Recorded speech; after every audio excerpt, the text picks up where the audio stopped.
Bienvenue pour cette nouvelle pause lecture, lecture du coucher ou pour vous un moment de pause dans la journée, un moment où vous avez besoin de lâcher prise avec vos soucis.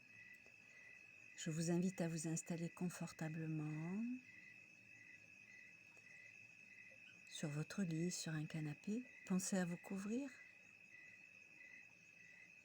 et veillez à ne pas être dérangé. La lettre que je vais vous lire maintenant est issue de la collection des lettres de saison, plus exactement lettres de mars. Christina O'Malley, collection des lettres de saison, lettres de mars.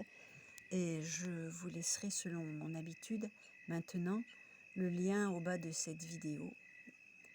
Ainsi, vous aurez tous les renseignements nécessaires si vous en avez envie.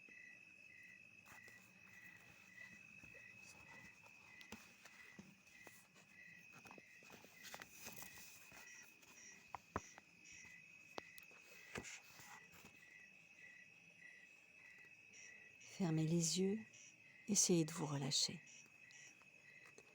de vider votre mental.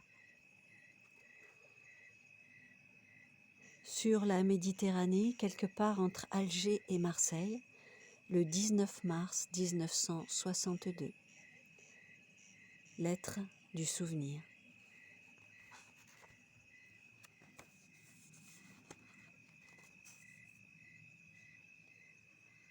Nous sommes partis ce matin très tôt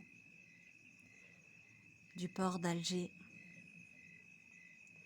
Le bateau est bondé.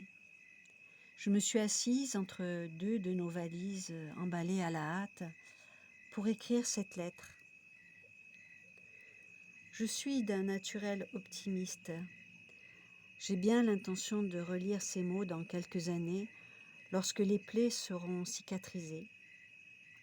J'ai pour objectif de me remettre de ce drame. Pour l'instant, il faut que je me souvienne. Les têtes baissées, cette horde de gens pressés aux yeux cernés, les regards hagards, semblant vides d'expression. Comme toutes ces personnes, j'ai moi aussi tout perdu. Ma roseraie, notre maison aux volets bleus turquoise, construite de nos propres mains, l'orangerie. Je n'entendrai plus le clapotis de la fontaine de la cour intérieure le soir au moment du coucher. Je ne reverrai plus mon ami Mustapha, sa femme, leurs enfants, que je considérais presque comme miens.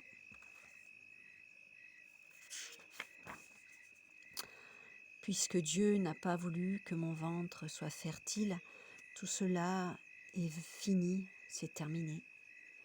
Je suis sèche, creuse et vide de larmes. Je ne comprends pas cette absence de pleurs. Ma gorge est enflée de tristesse, seul subsiste ce filet de mon souffle la traversant, en forçant son chemin comme un ultime appel à la vie qui veut continuer, elle. Pierre ne parle plus. Je ne connais pas cet homme face à moi. Je ne sais pas qui il est. Cela me fait peur. Je ne sais plus à quel moment son dernier rire s'est tu. Son silence est pire que tout. Il regarde l'horizon de ses yeux fixes. Il fallait partir.